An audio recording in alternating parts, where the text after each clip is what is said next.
Hey everybody, it is indeed fall, and I thought I would take advantage of the beautiful weather out here. You may hear the sound of cars in the background. I live right by a highway, but couldn't miss the opportunity to sit out in the sun and record a video. We been talking in our last two videos about our festival edition series, and we just got done with the high holidays. Just wrapped up Rosh Hashanah and Yom Kippur. We talked about those in our last two videos, and it doesn't take long, just a few days before the last of those fall festivals shows up. And it's the festival of Sukkot, or the Feast of Tabernacles, of Booths, and so we talked last year about the specifics of Sukkot. I think we even did a video down as we set up our tent, which serves as our sukkah. And so this year, I didn't really want to talk about the specifics of Sukkot. You can go back and watch that video from earlier in the playlist. I'll try to maybe link it in the description if I think about it. But I thought maybe I'd do a high level look at the fall festivals and some of our takeaways from that. So I was actually listening to, again, Rabbi Foreman at aleph-beta.org. and their online academy there. Because of a generous donor, I have access to a premium membership. So I was listening to one of his premium lecture series that he does, and he had a 5-part series, about 5 hours worth of teaching on this series, 5 different parts. And I just really like the overarching view. So I want to give you some kind of flyby points that maybe as a big idea are going to be helpful. These are going to be, we're not going to dive into the details. They're going to be unsubstantiated. We're not going to talk about where he comes up with these ideas or why that even makes sense. If you want to do that and you happen to have a premium membership to Aleph Beta, you can watch that series for yourself. The teachings are awesome. I mean, they're just hour-long lectures, but filled with all kinds of good, Foreman-y goodness. But it was really the first 3 parts of this 5-part lecture series that I found to be so helpful when just thinking about really all the festivals. He didn't just talk about the fall festivals, he talked about all the festivals, spring and fall. So Passover and unleavened bread and Shavuot, Pentecost, and then Rosh Hashanah, followed by Yom Kippur, followed by Sukkot. And what he did is he went to the passage in Leviticus where it talks about the festivals, and obviously it's a part of a parashah reading. And he basically says in part 1, he says, when you look at this parashah reading, it has some really weird bookends. Like you would expect it to end, to start later and end earlier. Like there's a section that talks about the festivals, and then there's this additional section that kind of hangs off of both ends, and it kind of seems to be irrelevant to the larger conversation. But of course, if you've learned from Foreman for any length of time, you know that there's never anything wasted and there's never anything that's irrelevant. So Foreman dives into what is it that we have to learn from all of this additional stuff, because the reading actually deals with Shabbat, which isn't really a festival at all.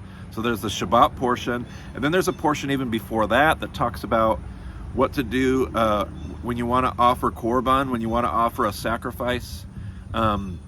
When can you take the calf away from the mom? You have to let the calf be with her mom for 7 days before you offer the calf as a sacrifice. And so there was all this discussion about why that is. And ultimately, Foreman keeps looking at this pattern, these patterns of sevens. There's ones and sevens and ones and sevens and 7 sevens and 7 sevens and 7 ones and 1 sevens. And there's all these patterns of 7 and 1. And Foreman says it's interesting that this 7 pattern, this pattern of 7, and the mention of Shabbat, the mention of Sabbath, is so prevalent throughout this entire passage.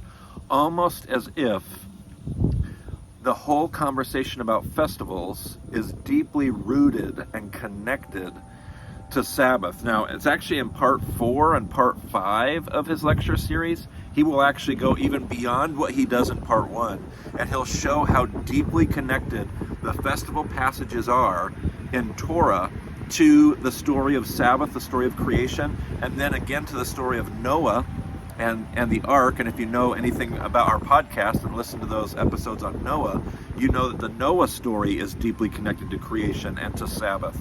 And so the theme of Sabbath just being this undeniable, so what is it we're supposed to learn about that? So part one, Foreman basically says all of the festivals are connected to the idea of Sabbath. The day Sabbath, but also the rhythm of Sabbath, the larger concept of Sabbath, in very abstract and very concrete ways. And so in part two, he says, what are we supposed to learn from this? In part two, he takes a look at the spring festivals, essentially Passover and first fruits and unleavened bread, and then the Festival of Weeks. And he says, here are these festivals that are all about harvest. And what it's supposed to do is it's supposed to teach us about our relationship between us and creation. And he says, really, that's what Sabbath is supposed to do. Sabbath is really an invitation for us to be reminded of what it means to be made in the image of God. Sabbath is a reminder that we are like God in our creativity. But if we are creators, if we are not just creatures, but we are also co-creators, if we are co-laborers, if we are partners, if we are stewards, if we exist in this relationship, there's God and there's creation, and he's put us somewhere in the middle, somewhere between him as creation, as partners, as stewards of creation, then there's something that we're supposed to learn in Sabbath about what it means to not just be a part of creation, but to help him order it, steward it, take it somewhere. There is a creator-creation relationship that we have with the world around us, with the things that we harvest and the things that we grow in our fields and the livestock that we raise and the food that we eat, whether it's made from the plants or whether it's made from animals. There's a relationship that we have as creators to creation. And so what God's trying to do in Sabbath and in the festivals is God's trying to teach us something about our relationship as creators. And he says, let me teach you what it's like to be me. So in Sabbath and festival, I'm asking you to learn a little bit of what it's like to be me. And so God has his people enter into unique relationships with the creation. He has them take their initial harvest, and rather than immediately taking it and stewarding it and killing it and baking it and turning it into bread, he says, I want you to hold, I want you to stop. I want you to hold back your hand, your creative power. I want you to hold back your hand, and I want you to bring that first omer, that first sheaf. Don't use it. Don't bake bread with it.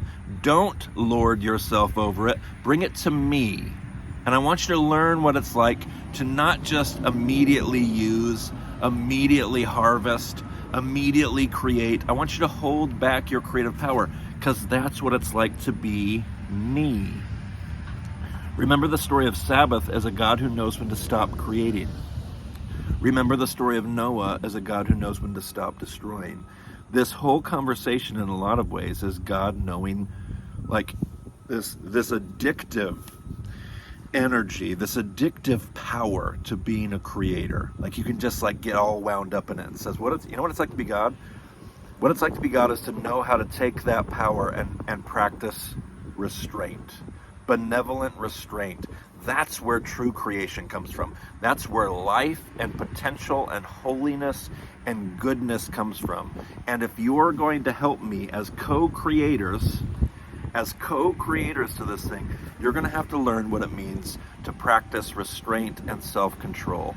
So in the midst of your festival and in the midst of your party, because that's also what it's like to be God. Remember, on the Sabbath day, what does God do? He doesn't take a nap. That's not the kind of rest that he's not resting in a utilitarian sense. He's not resting because of the practicality of rest. God's resting because he's celebrating. God is resting because he's enjoying. And so we take part in the festival and the party because we too are enjoying.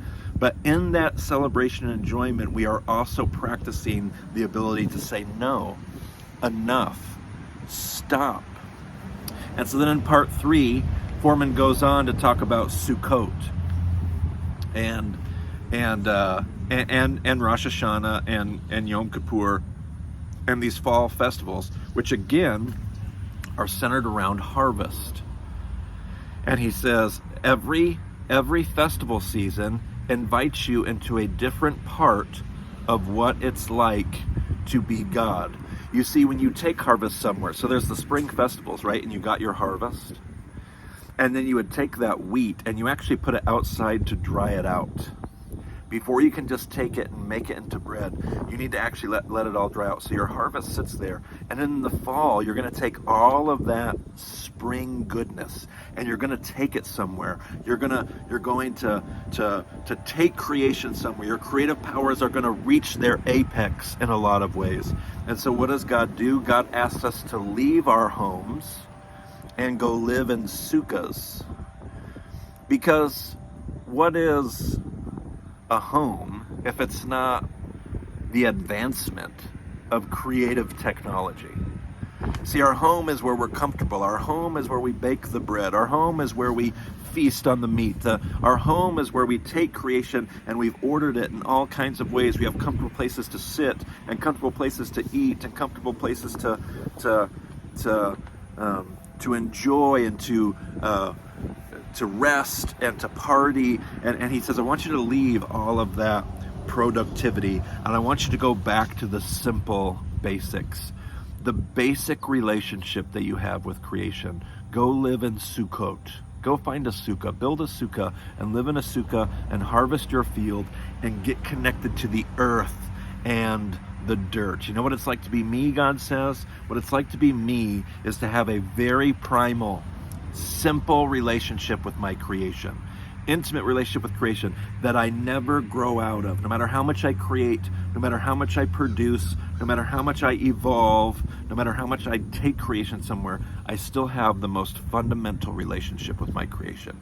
And God says, if you're going to learn what it's like, because humanity's going to grow, humanity's going to evolve, humanity is going to take creation and develop it and do amazing things with it. Like think about airplanes and computers and the internet. And Sukkot says, step out of all of that. Step out of all of that. Sabbath. Stop. And just go back to an immediate relationship with your creation. Just go there. And I just found it to be so helpful, let alone the fact that I have this Jesus piece ringing in the back of my head too. Where, if you remember, the Gospel of John says that in the beginning was the Logos, and this Logos, this word came, and the word says tabernacled. He tabernacled amongst us. So I feel like there's even an added layer of God saying, do you know what it's like to be me? Let me teach you how in Sabbath and in festival, let me teach you through Sabbath and festival what it's like to be me. It's like me leaving the home that I'm used to and coming and joining creation on its most fundamental, intimate level. Like, I typically don't like to take the Jewish conversation and race ahead to Jesus. I like to take the Jesus conversation and talk about Jesus, but I like to let the Jewish conversation be what it is. But in this case, I feel like this connection here is just too good to not think about and connect. So that's some of the things that I'm going to be reflecting on this Sukkot as I sit in my sukkah with my family, as we sit around and enjoy. Is I'm going to be thinking about some of my most basic relationships that I have with creation. Some of the most basic relationships, fundamental relationships I have between me and God and creation, and a call to not get wound up in all the production and all the evolution and all of the growth and productivity and all the next and the next and the next. What are the most fundamental things? Because that's where the celebration lies. That's where an 8-day celebration and festival lies. So anyway, those are some great stuff. I'm trying to remember what the lecture series. There was a premium lecture series in Aleph Beta that Foreman taught on that.